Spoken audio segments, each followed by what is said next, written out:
আসসালামু আলাইকুম। মাওনা চৌরাস্তা অবদার মোড়ে মর্মান্তিক এক সড়ক দুর্ঘটনা হয়েছে।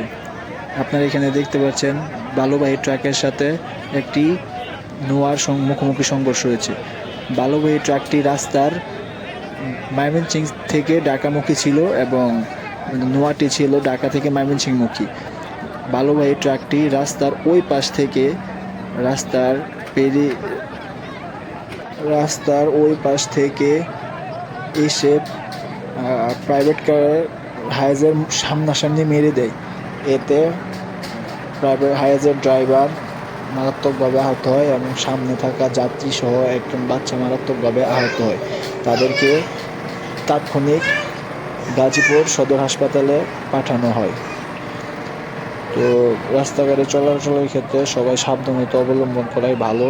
পরবর্তীতে প্রায় আধা ঘন্টা ঢাকা ময়মনসিংহ সড়ক রাস্তা আটকে রাখা হয় রাস্তা পরিষ্কার করার জন্য।